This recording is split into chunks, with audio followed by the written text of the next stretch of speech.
check out that steak. What kind of steak is that, Dan? Porterhouse. Porterhouse. Oh, all right. my gracious. Best of Metro Mix continues. They're highlighting some of the best restaurants as voted by you, the Metro Mix user, for throughout the Bay Area here. I'm a little flustered because there's so much food. You're overcome with steak lust, It is. aren't you? It's sensory overload here. And the thing I love about Charley's Steakhouse, though, and I've never understood how somebody can take a great cut of meat and heat it over a propane flame and call it good. You guys do it right. I mean, well, that's our specialty. You got the charcoal and you got everything. It's just the way it ought to be. We love it. Yeah. We're here today to give you a couple of tips. And Jackie, quickly, before we dive into the cooking process here, this might be a silly question, but what did Charley's win? Yeah, Charley's won the ultimate, kind of our biggest title of best restaurant. So kind of a big thing for us, but not really a big surprise because they've always been and always shined as one of the top steakhouses in the area. And I think it's really about the freshness and quality of their ingredients and meat that our users see and appreciate when they vote. So. And there really is a Charley, too. Tell us about that. Give us a little who's history. Charley? There is a Charley. Charley actually is the patriarch of the company. He's one that was kind of integral in everything as far as concept. He was, a few years back, was instrumental in starting Red Lobster as well. In Lakeland. So in Lakeland, yeah. So the inspiration he brings to the company is he's definitely the big hammer. All right. So what are we making today then, Dan? Well, we have a new steak for you, and we've got a finished presentation up there on the corner, and it is our barbecued prime filet. And what we're starting off with is a prime center cut tenderloin. Okay. We call it a chateau. Chateau. And what we're doing is we're going to make a little rub to go on the top. And actually, I'm going to have you do it. You want me to rub the And chateau? I want you to help me make the spice. Here's a little mixed peppercorn. Just go in the bowl? We're going to put it right here in the bowl. That I can do. Hey, hit the bowl on the first try. Touch of oregano. All right.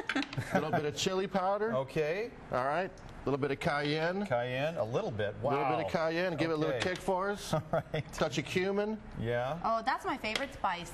It's got a great flavor on the wood grill for sure. And then a little bit of onion powder. Onion powder. All right. Yeah. So we're going to stir all that up. So you stir that up and you rub it in?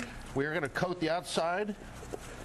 And so it is going to be a nice, even, or kind of a dry rub coating. How do you get it to stick? You put a little olive oil in there? What do you do? Well, no, actually, if you just sprinkle it on nice and evenly, it'll stick. Okay. And on the recipe we've written for you, it actually says to season it and let it sit there for an hour to make a nice crust. Okay. Let it soak into the meat. Yeah, and the let it recipe soak is in. on studio10.tv. We got all this up there for you. This smells like barbecue to me too already, just the spice rub itself. It is. When we tried to squeeze it next to the flavor of the wood, we cook all of our steaks over oak and orange. And so Charley's, part of the flavor comes from the great beef that we get as well as the wood we cook over. And so when we first began to make the rub complements the flavors of the oak and orange. Now, what do you mean you cook over oak and orange? You mean actual oranges? The secret to Charley's is great quality beef. Right. And then great aging, great flavor, great seasoning, and also we have these custom designed grills in the restaurants.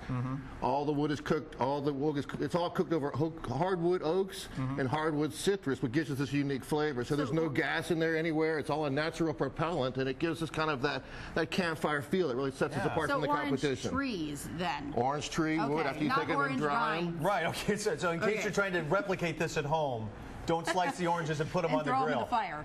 Because the oranges can go up, can't they? They can go up. Yeah, the orange oil. Well, yeah, they're wonderful to cook with, and this actually, the flavor does get to the meat. Well, let's do it. I mean, what do we do next? Well, what we're doing is we're going to season our filet. Then after it dries a little bit, we're going to have a little bit of grapeseed oil. And grapeseed oil is a great thing for a steak, because we're going to actually coat the outside of the filet, and then we're going to grill it. And so after it crusts over, you're going to sprinkle a little bit of this on. And what we're doing is we're serving it with a horseradish cream and a brown butter mushroom. And so what we have up here actually is a mushroom that we've got a combination of. These are shiitakes. We're putting them into brown butter. Okay. Okay, so we're going to put these in. So we're making the topping for the steak now. What is brown butter for those who don't know? It's butter. It's whole butter that we put into the pan and actually slow cooked it until the bubbling stopped. And what kind of mushrooms are these again? Because Holly and I looked at this and we thought it was bacon that you were putting in. We're putting in. This actually is right over the pan so we can see. This is a chanterelle mushroom here. It looks like bacon. So they look like that, or did you do anything special to them? Well, yeah, we sauteed them real lightly. You did? Okay. Yeah. Oh, yeah, absolutely. So yeah, what we're doing is we got portobello mushrooms, we've got chanterelles, and we got shiitakes. They're cooking in brown butter. We're going to put a little bit of parsley in here. And as the parsley cooks, you'll hear it pop a little bit. Boy, how lucky are the Oh, my businesses gracious. that are located around your restaurants? It's You know? it's hard to be in around lunchtime or in around the steakhouses for sure. Yeah, the You know, question is, how we get hungry cranked are up. they? All right. Hey, we also want to mention you, and I didn't know this until just a little while ago, you also have locations over in Orlando. We as do. well, and I just Charley's thought got 4 locations. Okay, so one here in Tampa. One here in Tampa. We have one on International Drive in Orlando. We've got one on Orange Blossom Trail and one in Kissimmee as well. You guys need to get a ride at Disney named after you guys. You ride around a big You come up hunk with of a- steak. Hunk of steak? Yeah, and you like go through smoke and the oranges are coming at you.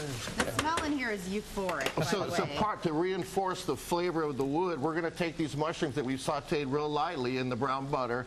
And this is one, we take them, we put them into a pan, we actually put them over the wood. So as the smoke is coming up, they're lightly perfuming the flavor of the mushroom as well. Let me ask you this. How much wood do you go through in the course of a year, would you say? Well, I mean, each restaurant can go through, if you look at cords in the store, you can go through about a cord, about 4 or 5 cords a night in a restaurant. My goodness. And so after this is all sauteed and then lightly smoked over the wood, then we begin to make our horseradish cream, which is the other component to the dish. How long have you been at this, Dan? Oh, a while. Can I help I you? started off with a you can. This is all I just started go in? cooking when I was about 18. What was the first thing you ever cooked for a big group? Louisiana gumbo. Yeah? And so Couldn't have loved it more. Was it good or bad? It was perfect. I had an aggressive teacher that wouldn't let me step sideways. My grandfather was right there with me. Yeah. All right, so what did I just put in here? You just added a little tiny bit of mayonnaise. Okay, we got 30 seconds left here, All Dan. right, a little bit of horseradish. Finish in 30 seconds. We can. A little bit of horseradish, a little bit of sour cream. Oh, And yeah. that's a lot of horseradish. It's a little yeah. bit, so there's a couple different spices in here, and then this is actually going on top of the filet with a little bit of chopped fresh scallion. And again, if Completed you were to, presentation up there. I'm sorry to interrupt. If you were to go into Charlie's and order this, this is again called what? This is a prime barbecue filet. Prime barbecue Prime fillet. barbecue fillet. And So what- it's Angus beef, prime grade, light barbecue rub, a little touch of a horseradish cream on top with a fancy dry rub and some fresh scallions.